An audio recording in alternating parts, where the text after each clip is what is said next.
Pour Vladimir Poutine, l'invasion russe de l'Ukraine s'inscrit dans un changement tectonique de l'ordre mondial et la planète est entrée dans la décennie la plus dangereuse depuis 1945. Le chef du Kremlin a exprimé son point de vue lors d'un forum de discussion sur le rôle de la Russie dans le monde. La période historique de domination sans partage de l'Occident touche aujourd'hui à sa fin. Le monde unipolaire devient une chose du passé. Nous sommes à un tournant historique. La décennie à venir sera probablement la plus dangereuse, la plus imprévisible et en même temps la plus importante depuis la fin de la Seconde Guerre mondiale. Aux yeux de Vladimir Poutine, l'Occident essaie désespérément de diriger le monde et la plupart des peuples ne peut l'accepter.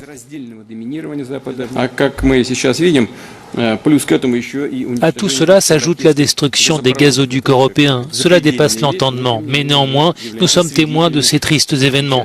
Le pouvoir sur le monde est exactement ce que, soi-disant, l'Occident a misé dans son jeu. Mais ce jeu est certainement dangereux, sanglant et, je dirais, sale.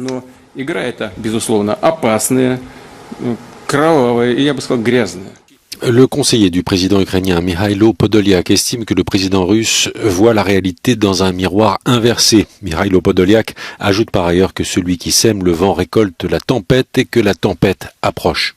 De leur côté, les États-Unis relativisent la menace russe en la comparant aux défis durables que leur pose la Chine. La stratégie nationale de défense considère la Russie comme une menace aiguë. Nous avons choisi le mot aigu avec soin. À la différence de la Chine, la Russie n'est pas en mesure de défier profondément sur le long terme les États-Unis.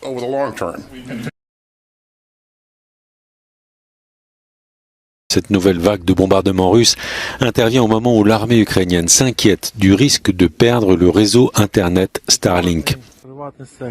Le mois dernier, Elon Musk s'est publiquement interrogé sur la nécessité de continuer à fournir à l'Ukraine un service gratuit d'Internet par satellite. L'Ukraine possède environ 20 000 terminaux Starlink qui permettent en partie à l'armée d'unifier son action. Avec cet outil, vous n'avez besoin de rien. Vous l'installez, vous l'allumez, vous le connectez et c'est tout. La connexion fonctionne. Internet, la transmission de données. Si nous le perdons, ce sera un coup dur pour nos communications. De son côté, le Kremlin accuse le Royaume-Uni d'être complice des explosions qui ont détruit une partie des gazoducs Nord Stream 1 et 2 en mer Baltique. Le porte-parole du Kremlin assure que la Russie dispose de preuves.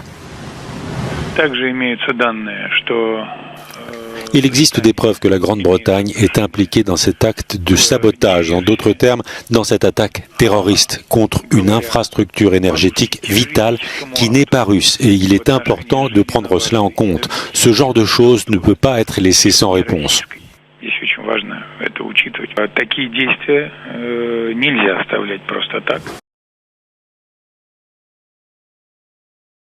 Bonjour Vincent. Bonjour Dimitri. La Russie suspend l'application de l'accord qui permettait de livrer aux pays pauvres les céréales récoltées en Ukraine. C'est la réponse du Kremlin à l'attaque du port de Sébastopol qui s'est déroulée ce week-end.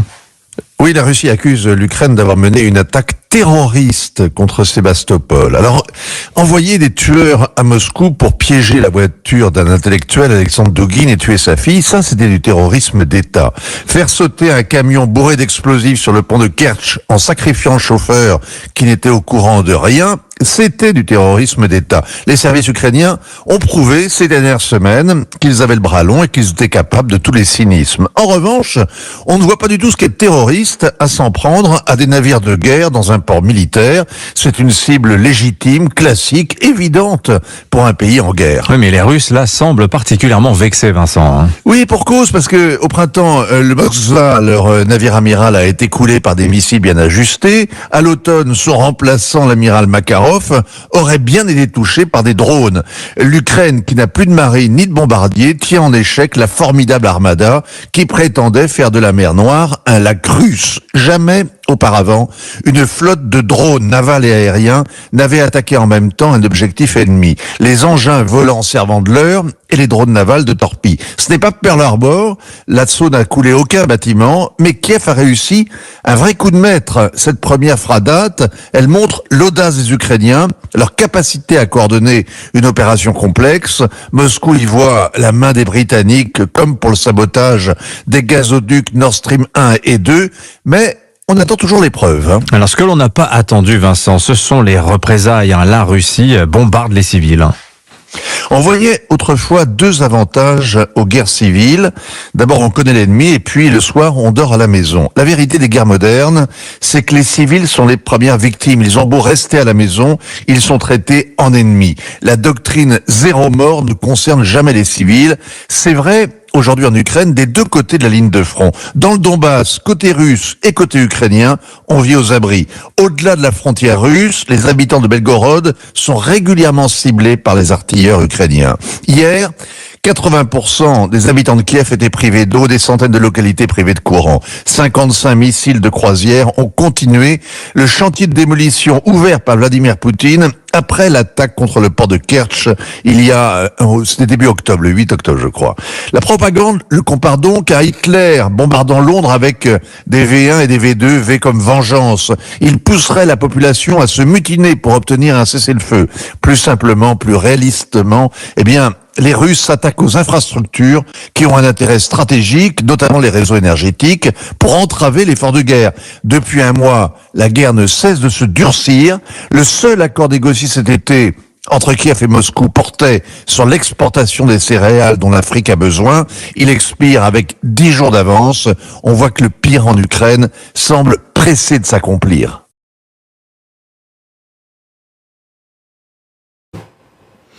Non, effectivement, en Floride, les chiffres ne sont pas bons pour les démocrates et à vrai dire, les derniers sondages ne sont pas bons pour le clan Biden à peu près partout où il faudrait qu'il le soit pour conserver au moins une majorité à la chambre basse du Congrès. Il est probablement encore trop tôt pour donner un pronostic sur la chambre haute. Mais pour en revenir à la Floride et à votre question, le discours démocrate en Floride doit se concentrer sur les classes moyennes et les retraités et surtout promettre pour les démocrates de sanctuariser les grandes avancées sociales des dernières décennies. C'est de cela qu'il s'agissait aujourd'hui. Des avancées sociales comme Medicare, l'assurance santé fédérale destinée essentiellement aux personnes âgées, nombreuses en Floride, qui est un lieu de retraite privilégié pour les Américains, mais également tout simplement les assurances vieillesse et de santé.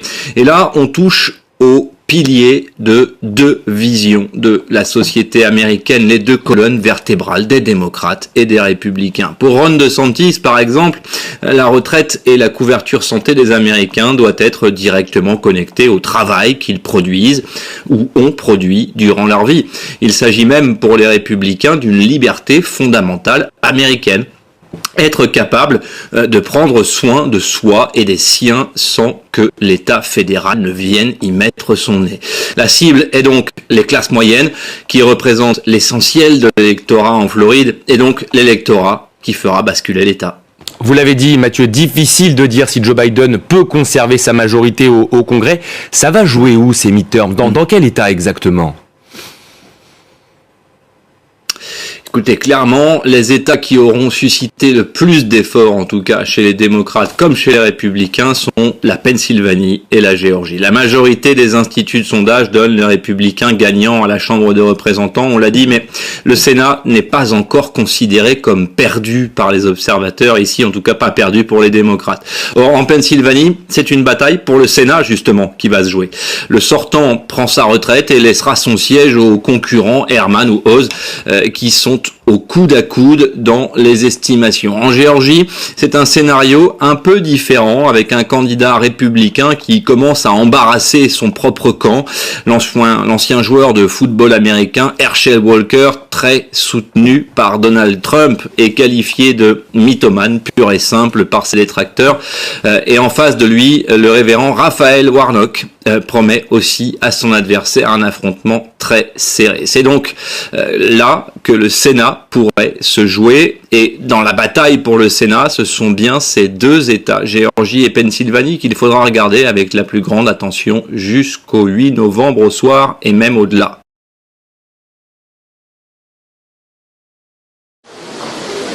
Jair Bolsonaro sort de son silence. Le président sortant du Brésil s'est exprimé ce mardi, 2 jours après sa défaite à l'élection présidentielle, face au dirigeant de gauche Lula da Silva. Sans reconnaître explicitement la victoire de son adversaire, Jair Bolsonaro a remercié les 58 millions de Brésiliens qui ont voté pour lui et s'est engagé à respecter la Constitution. Les mouvements populaires actuels sont le résultat d'une indignation et d'un sentiment d'injustice quant à la manière dont le processus électoral s'est déroulé, a-t-il déclaré. Les manifestations pacifiques seront toujours les bienvenues. Mais nos méthodes ne peuvent pas être comme celles de la gauche qui ont toujours nui à la population, a-t-il dit. Une déclaration qui fait référence aux nombreux blocages d'autoroutes dans le pays, organisés par des soutiens de Jair Bolsonaro qui ne reconnaissent pas sa défaite. Lundi soir, un juge de la Cour suprême a ordonné le déblocage immédiat des routes et des voies publiques et demandé à la police routière fédérale de prendre toutes les mesures nécessaires. Près de 300 barrages routiers ont été recensés dans l'ensemble du pays depuis dimanche. Jair Bolsonaro a autorisé la transition du pouvoir selon son chef de cabinet, reconnaissant donc à demi-mot sa défaite. Lula da Silva, figure emblématique de la gauche brésilienne, doit prendre ses fonctions le 1er janvier prochain. Celui qui fut déjà président de 2003 à 2011 a déjà été félicité par de nombreux dirigeants de la planète.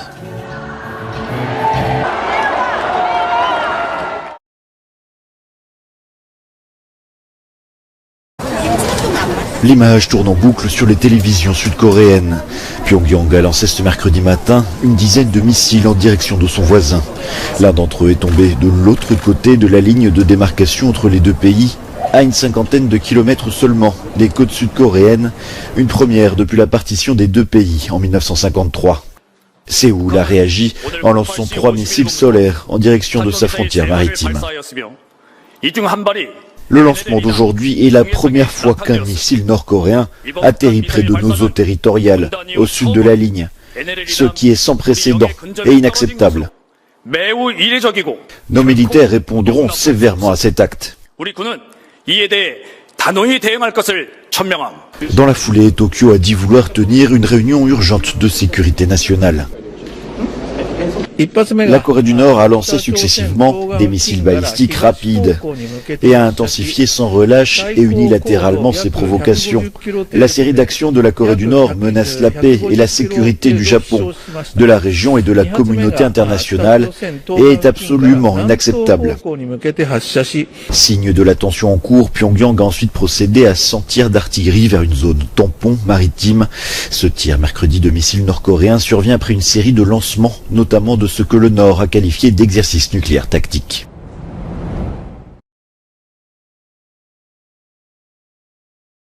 Merci Madame la Présidente. Monsieur le Directeur Général Gavi, l'Alliance Mondiale pour les Vaccins, je vais d'abord expliquer ce que c'est Gavi, puisque les gens qui nous regardent ne savent pas ce que c'est, et je vous poserai 2 questions.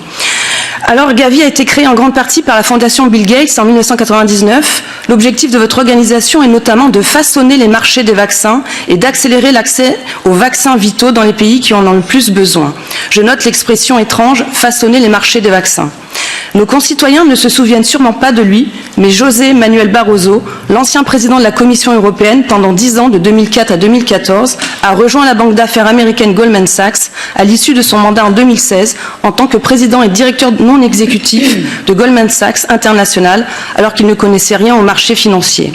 Il est devenu en janvier 2021 président de votre conseil de surveillance alors qu'il n'avait aucune connaissance médicale. Les contribuables français ont versé à Gavi, via notre gouvernement, 1,23 milliard d'euros à votre organisation que je veux croire à but non lucratif. En juin dernier, lors de la dernière réunion du conseil d'administration de Gavi, dirigé par José Manuel Barroso, vous avez fait état des activités de vos investissements de plus d'1 milliard d'euros en bourse. Cette année, vous et vos partenaires prévoyez de basculer 12% de votre portefeuille vers l'immobilier et le marché action private equity. Ma première question, c'est comment cette activité est-elle liée à votre activité de préparation de la pandémie? Ma seconde question concerne un état de fait que nous avons vu lors des auditions de la commission Covid. Plusieurs ministres de la Santé ont répété que le système de répartition des doses COVAX ne fonctionne pas car aucun pays ne demande les doses. Donc je pose cette question, pourquoi le taux de vaccination est si faible en Afrique? Vous auriez livré plus d'1,5 milliard de doses en Afrique. Selon vos prévisions, combien de doses de vaccins Covid payées par l'argent des contribuables ont été détruites? Je vous remercie d'avance pour vos réponses.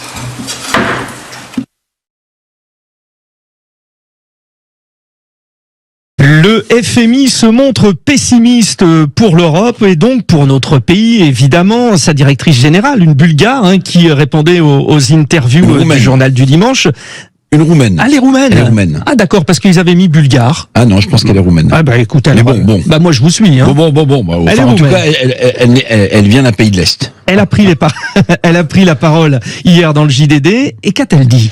Alors, la directrice générale du FMI s'est montrée, oui, très pessimiste pour l'Europe. C'est à noter, estimant que notre continent est le plus vulnérable face au risque de récession l'an prochain, le plus vulnérable, a-t-elle dit. Alors je vous rappelle que l'Allemagne et l'Italie seraient en récession dès 2023 avec des croissances négatives, selon les dernières prévisions du FMI. Donc quand la première et la troisième économie de la zone euro sont en difficulté, sont en récession, évidemment, c'est très mauvais signe pour l'ensemble de cette zone. Alors, la France, donc deuxième économie en Europe, ne pourra donc pas être épargnée, selon elle.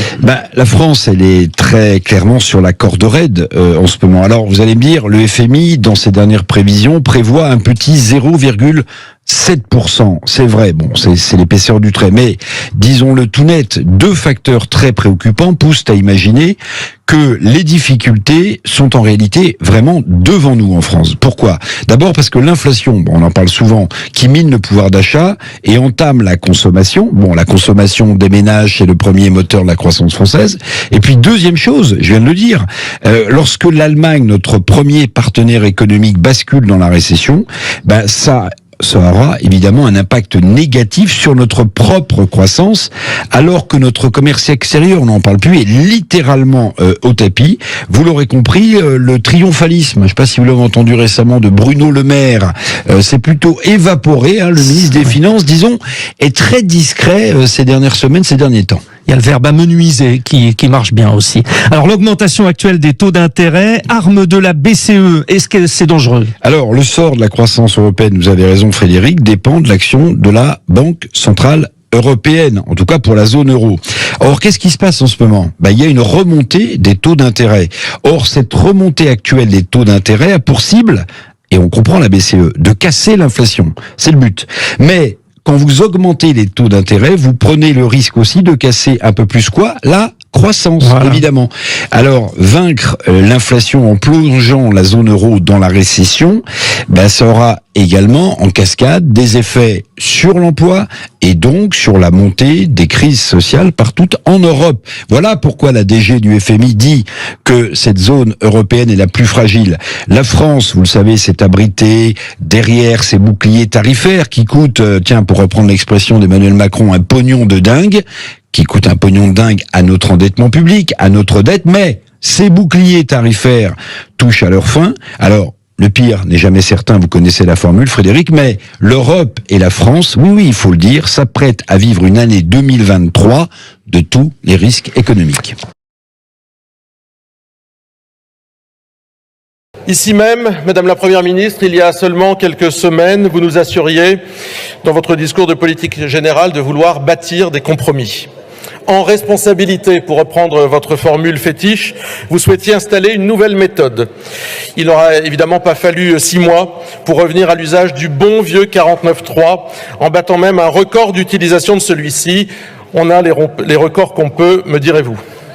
Repoussant les propositions des oppositions, tant en dépenses qu'en recettes, méprisant les représentants de celles-ci au point de faire le tri dans vos interlocuteurs, les moins gênants pour évoquer l'avenir du pays, balayant les concertations, les étudiants en médecine d'ailleurs savent de quoi nous parlons, votre nouvelle méthode n'est évidemment qu'un leurre. Si nouvelle méthode il y a, vous auriez dû vous inspirer de celle de Descartes et de ses principes, l'évidence, l'analyse, l'ordre, une méthode destinée à éviter l'erreur, mais là encore vous avez failli. Les évidences, celles subies par les Français, sautent aux yeux. L'analyse de vos erreurs, elle vous est étrangère. L'ordre, y compris social, auquel aspire le pays, est battu en brèche. Votre monde d'en haut se replie, se rigidifie, se protège et utilise la distanciation sociale comme un bouclier politique.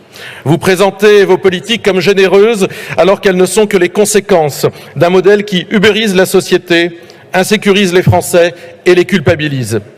En refusant de débattre, vous déplacez le débat sur le terrain moral qui n'a évidemment aucun sens. Avec vous, les électeurs de Marine Le Pen, les électeurs de Jean-Luc Mélenchon, les gilets jaunes, les souverainistes ou tout simplement ceux qui refusent de ramper sont perçus comme stupides, populistes ou indignes de considération. Ce n'est pas beau, ce n'est pas bien, ce n'est pas convenable. Et si c'était vous qui n'étiez pas convenable ? En bon moine soldat du macronisme, vous appliquez docilement la doxa libérale. Vous érigez des tabous. Le coût de l'immigration est un tabou. Votre incapacité à taxer les superprofits. L'exorbitante contribution à l'Union européenne. De tout cela, vous refusez de débattre, abandonnant les Français à 45,2% de prélèvements obligatoires. Mais où va donc tout cet argent qu'on prend aux Français ? Nous en parlerons. Votre méthode, bien sûr, rencontre l'adhésion de votre majorité relative, faiblarde et sans panache, se demandant comment le macronisme pourra survivre à Emmanuel Macron et priant chaque jour qu'une dissolution ne soit annoncée. Votre méthode permet aussi aux Républicains de sauver votre politique, de sauver votre budget, de sauver votre gouvernement et finalement votre tête et accessoirement la leur, craignant eux aussi une sanction d'électeurs croyant avoir voté pour des opposants et se retrouvant avec le SAMU du macronisme. Enfin, votre méthode a permis l'éclosion d'un nouveau concept à gauche, celui de la motion de censure invotable. Sorte de coït interrompu qui permettrait d'aller au bout du discours sans conclure. Ce concept d'impuissance assumé par la gauche, revendiquant ainsi le goût de l'effort inoffensif et inutile, c'était Cyrano de Bergerac déjà qui le disait, c'est encore plus beau lorsque c'est inutile, est ridiculisé par les hommes et par les femmes du Rassemblement national, missionnés par leurs électeurs pour réellement s'opposer, pour réellement proposer. Vous le constaterez, nous ne manquons ni de propositions, ni d'idées pour alimenter le débat. Un débat qui aurait pu s'ouvrir d'ailleurs par la réintégration des personnels soignants non vaccinés. Un geste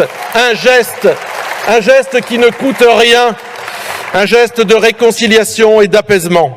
Au lieu de cela, vous avancez sur de funestes projets, tels l'année supplémentaire d'études de médecine ou la hausse du ticket modérateur des transports pour les personnes victimes d'affections de longue durée. Aux Français, c'est toujours plus d'efforts demandés. Aux familles, un mépris distant. Aux soignants, un désintérêt total. Et au Parlement, c'est l'esquive. Alors, Madame la Première ministre, pour toutes ces raisons, bien sûr de forme, de mépris, d'absence de dialogue, mais aussi pour des raisons de fond, ces chemins sans issue, ces politiques de déréglementation, ces vaches que vous refusez de voir dans tous les couloirs, les élus du Rassemblement national vous censureront. Ils voteront leur motion de censure.